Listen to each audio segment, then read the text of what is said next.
Hey guys, आज हम political lecture number 1 शुरू करने वाले हैं, जिसमें आज हम पढ़ेंगे मेकिंग ऑफ इंडियन कॉन्स्टिट्यूशन के बारे में।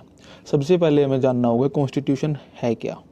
तो कॉन्स्टिट्यूशन एक set of rules and principle है जो कि डिफाइन करता है कि कोई भी कंट्री या ऑर्गेनाइजेशन किस तरह से गवर्न की जाएगी, जिससे कि वहाँ रह रहे लोगों के जो फंडामेंटल राइट्स है वो भी प्रोटेक्ट रहें।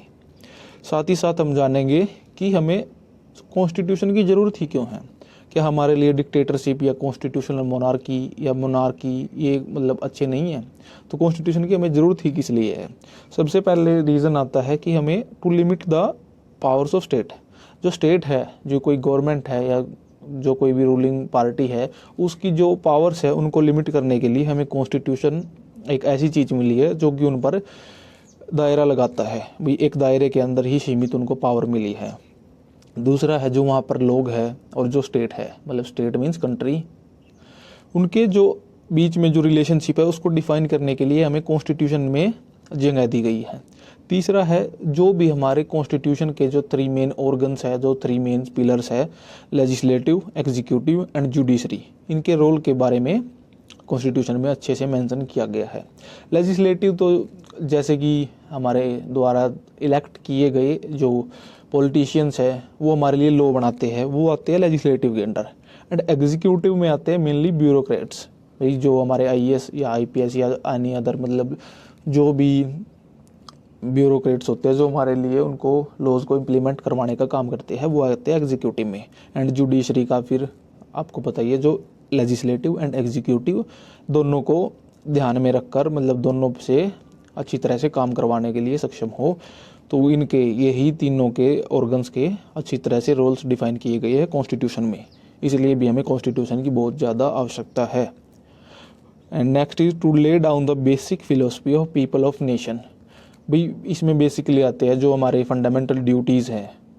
We should abide our national anthem, national flag, ये सभी आते हैं हमारे कॉन्स्टिट्यूशन में या फंडामेंटल ड्यूटीज़ में, जो कि आती है हमारे कॉन्स्टिट्यूशन में।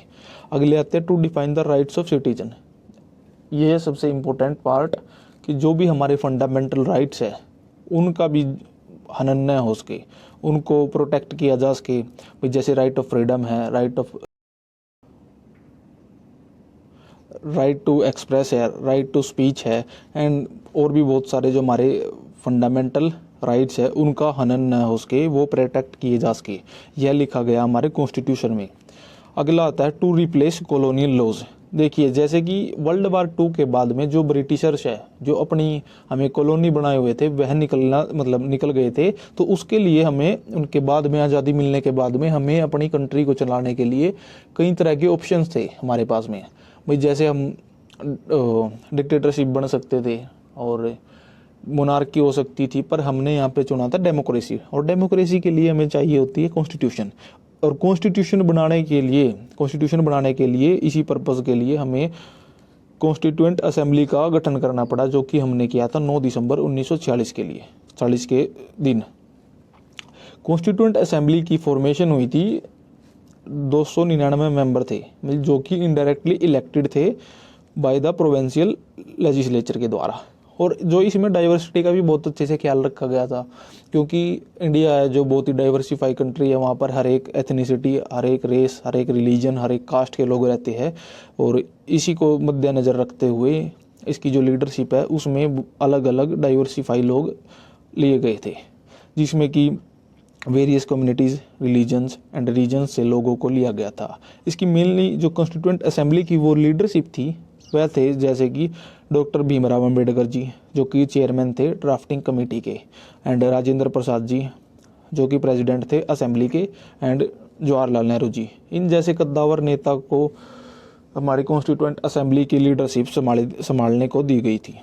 आगे आता है कि हमारी मीटिंग्स, जो कॉन्स्टिट्यूएंट असेंबली के लिए मीटिंग हुई थी वह कब और निर्णायक मीटिंग जो हुई थी वो कब हुई थी। सबसे पहले तो हम जानेंगे कि हमारे जो कोई कॉन्स्टिट्यूशन है उसके कॉन्स्टिट्यूशन को बनने के लिए 2 साल 11 महीने और 18 दिन का पूरा टाइम लगा था, जिसमें कि सबसे पहले कुछ हम इम्पोर्टेंट डेट्स जानेंगे। सबसे पहले मीटिंग हुई थी 9 दिसंबर 1946 को, एंड उसके बाद में जो ऑब्जेक्टिव रेजोल्यूशन था वो नेहरू जी के मतलब द्वारा मूव किया गया था 13 दिसंबर 1946 को। देन जो नेहरू जी द्वारा मूव किया गया ऑब्जेक्टिव रेजोल्यूशन था वो कॉन्स्टिट्यूएंट असेंबली के द्वारा अडॉप्ट कर लिया गया था 23 जनवरी 1946 को। उसके बाद में ड्राफ्टिंग कमेटी का गठन होता है 29 अगस्त 1947 को एंड कॉन्स्टिट्यूशन अडॉप्ट होने के लिए भी रेडी हो गया था, मतलब बनकर तैयार हो गया था ऑलमोस्ट वो था 26 नवंबर 1949 को। पर बजाय बनने के बाद उसको अडॉप्ट क्यों नहीं किया गया? भाई हमारा कॉन्स्टिट्यूशन तो 26 नवंबर 1949 को ही बनकर तैयार हो गया था, पर कॉन्स्टिट्यूशन अडॉप्ट किया गया 26 जनवरी 1950 को, क्योंकि 26 जनवरी 1930 को जो हमारी इंडियन नेशनल कांग्रेस है उसने अपना पूर्ण स्वराज डिक्लेयर कर दिया था कि हमें पूर्ण स्वराज चाहिए उसी के दिन, मतलब 26 जनवरी को डिक्लेयर किया था 1930 को। अगर हम बात करें कि वो कॉन्स्टिट्यूशन की फॉर्मेशन किस प्रकार हुई है, तो देखिए सबसे पहले जो कॉन्स्टिट्यूएंट असेंबली के हेड थे वो थे डॉक्टर राजेंद्र प्रसाद जी, और उसके बाद में फर्दर कॉन्स्टिट्यूएंट असेंबली को 22 सब कमिटीज़ में डिवाइड किया गया था।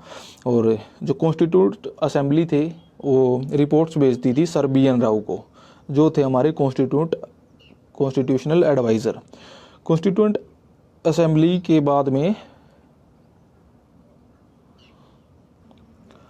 सर BN राव जी हमारी जो रिपोर्ट्स होती थी उनको अच्छी तरह से पढ़ते थे, जो अलग अलग देश से, मतलब देश के कॉन्स्टिट्यूशन से मंगाई गई थी उनकी अलग अलग रिपोर्ट्स को पढ़ते थे। देन वो भेजते थे ड्राफ्टिंग कमेटी के पास में, जिसके हेड थे डॉक्टर भीमराव अंबेडकर जी। और उसके बाद में जो फाइनल ड्राफ्ट है कॉन्स्टिट्यूशन ऑफ इंडिया का वो तैयार होता था, और उस फाइनल ड्राफ्ट पर हमारी जो कॉन्स्टिट्यूएंट असेंबली है उसके अंदर में डिबेटिंग होती थी और फिर वो आगे अडोप्शन के लिए भेज दी जाती थी। और हम अब जानेंगे कि हमारी कोई मेजर जो कॉन्स्टिट्यूएंट असेंबली की जो कमिटीज़ थी उनके हेड कौन थे, जो कि हमारे एग्ज़ाम के पर्सपेक्टिव से बहुत ही ज़्यादा इंपॉर्टेंट होती है या है। सबसे पहले तो हमारी जो यूनियन से शुरू होती है ना, उनके हेड है उनके हेड है पंडित जवाहरलाल नेहरू जी, जैसे कि union powers committee and union constitution committee. उसके बाद में आती है स्टेट कमेटी, इसके भी हेड है Jawaharlal Nehru ji. And committees on functions GV Mavalankar ji, provincial constitutional committee, minorities committee, advisory committee, इन तीनों के हेड है सरदार वल्लभ भाई पटेल जी। नेक्स्ट आती है स्टीयरिंग कमेटी, जिसके हेड है doctor Rajendra Prasad ji. And committees on fundamental rights, इनके हेड है JB Kripalani ji. Language committee के हेड है मोतीलाल नेहरू जी। फर्दर अगर हम ड्राफ्टिंग कमेटी के जो मेन मेंबर्स है, मतलब जो 7 मेंबर है उनके बारे में जाने, तो ड्राफ्टिंग कमेटी के जो हेड थे वे थे डॉक्टर भीमराव अंबेडकर जी, जिनको फादर ऑफ इंडियन कॉन्स्टिट्यूशन के नाम से भी जाना जाता है। और अल्लादी कृष्णा स्वामी अय्यर जी थे, N गोपाला स्वामी अयंगर जी थे, जिन्होंने एडमिनिस्ट्रेशन के काम पर फोकस किया। और KM मुंशी जी थे, जो कि बिजनेस कमेटी को भी संभाले हुए थे और साथ के साथ कल्चरल के जो हमारे नज़र रखे हुए थे। मोहम्मद सादुल्ला जी और BL मित्र जी और DP खेतान जी, ये जो 7 लोग हैं ये तो ड्राफ्टिंग कमेटी के जो मुख्य मेंबर थे उनमें थे, मतलब ड्राफ्टिंग कमेटी के ये मेंबर थे जिनके हेड थे डॉक्टर भीमराव अंबेडकर जी। नेक्स्ट है कुछ सम प्रोमिनेंट कंट्रीब्यूटर्स। भाई हमने मेन जो हमारी मेजर कमेटीज़ है उनके हेड देख लिए, ड्राफ्टिंग कमेटी के बारे में जान लिया, मगर ये वह व्यक्ति है जिन्होंने अपनी बहुत ही मुख्य भूमिका निभाई थी कॉन्स्टिट्यूशन को बनाने के लिए, जिनमें सबसे पहले नाम आता है प्रेम बिहारी नारायण रायजादा जी का, जिन्होंने अपने हाथों से कॉन्स्टिट्यूशन को लिखने का काम किया था। उसके बाद आता है KM मुंशी जी का नाम, जो कि मेंबर ऑफ ड्राफ्टिंग कमेटी थी, और इन्होंने अपना मुख्य भूमिका निभाई थी जो DPSPs है उनको ड्राफ्ट करने में लिए। नेक्स्ट आती है वेलायुधन जी, यह फर्स्ट दलित वुमेन थी कॉन्स्टिट्यूएंट असेंबली के अंदर। और HBR अयंगर जी थे सेक्रेटरी ऑफ असेंबली। उसके बाद आते हैं डॉक्टर सच्चिदानंद सिन्हा, जो कि फर्स्ट प्रेसिडेंट थे असेंबली के, और उनके बाद ही डॉक्टर राजेंद्र प्रसाद जी द्वारा मतलब यह स्थान ग्रहण किया गया था। लास्ट आते हैं हमारे इसमें GV मावलंकर जी।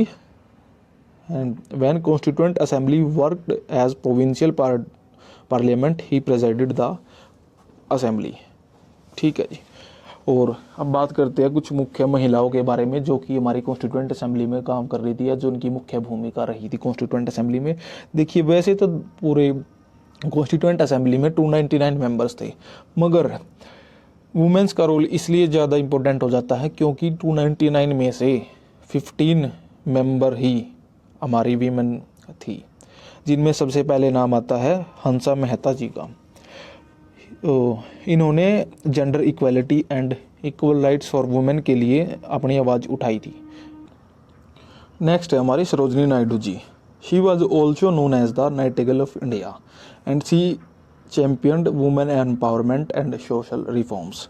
उसके बाद आती है बेगम एजाज रसूल जी, जो कि केवल और केवल मुस्लिम वुमेन थी पूरी कॉन्स्टिट्यूएंट असेंबली में। नेक्स्ट आती है राजकुमारी अमृत कौर जी, जिन्होंने हेल्थ एंड एजुकेशन पर फोकस किया, स्पेशली फॉर वुमेन, जिन्होंने वीमेन एम्पावरमेंट के लिए बहुत ही बढ़ चढ़कर हिस्सा लिया और उनकी हेल्थ के बारे में अच्छा अपना योगदान दिया है। So thank you. आज हमने जाना मेकिंग ऑफ कॉन्स्टिट्यूशन के बारे में, ड्राफ्टिंग कमेटी के बारे में, मेजर जो हमारी कॉन्स्टिट्यूशन की जो फॉर्मेशन है उसके बारे में। नेक्स्ट लेक्चर में हम पढ़ेंगे preamble, schedule and sources of constitution के बारे में। सो टाटा।